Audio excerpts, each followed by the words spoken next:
The betrayal or the feeling of being betrayed can easily weaken or break a very strong relationship. The Hindu community has been betrayed time and again by several parties and leaders. In this video, we will discuss it in the terms of the current Indian political scenario. Let us begin from the year 2014 when the Grand Modi wave ended a decade of the UPA rule in the country.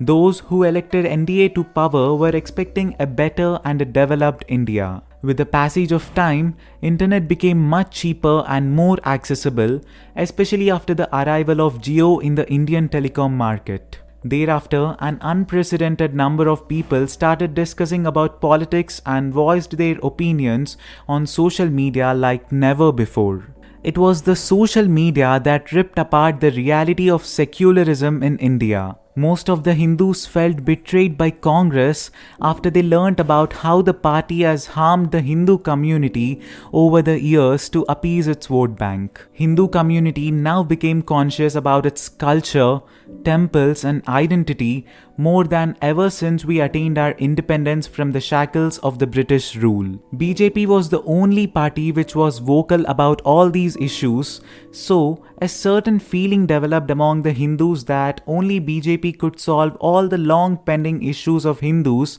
like CAA, NRC, PCB, freeing Hindu temples from state control among others. And this hope made BJP more popular among Hindus, which eventually led to a massive victory of BJP in 2019. The more the Hindus learnt about the anti-Hindu actions of the previous governments, the feeling of Hindu resurgence became more stronger among the Hindu community. Hindus had hopes in BJP. They trusted the party and imagined that their elected leaders would work for the Hindu cause and for a dharmic renaissance, and as a consequence, BJP was enjoying massive support among Hindus.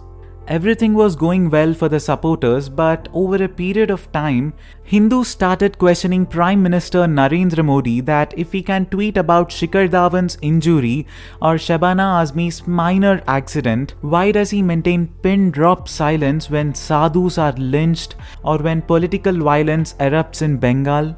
Apart from this, BJP is now being questioned regularly by their supporters for their appeasement politics and their inaction on certain issues. BJP office bearers weren't expecting this from their supporters and hence they felt uncomfortable. Instead of answering the questions respectfully, many people associated with BJP called the ones who questioned them as traitors. They even blamed Hindus for BJP losing elections in Delhi and Bengal instead of accepting the fact that the campaign was not up to the mark.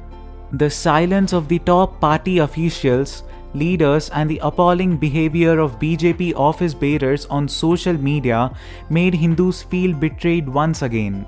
But this time it was by BJP, whom they themselves elected to power. From questioning ultra-Gandhian and secular behavior of BJP leaders to demanding laws like NRC and PCB, Hindus wanted their answers. We don't know whether the party realizes it or not, but this behavior of BJP is widening the gap between the BJP's leadership and its core voters. The feeling of being betrayed among the Hindus is getting stronger as the days are passing by. On one hand, there is a very huge voter base that still blindly trusts RSS and BJP, and on the other hand, a huge number of people who were once hardcore supporters of BJP have developed serious doubts. It's high time for the BJP and the Sangh leadership to awaken from their deep slumber and try to speak up to their supporters so that the situation doesn't get worsened in the near future. So, what's the solution? Who is going to solve the Hindu problems? Well,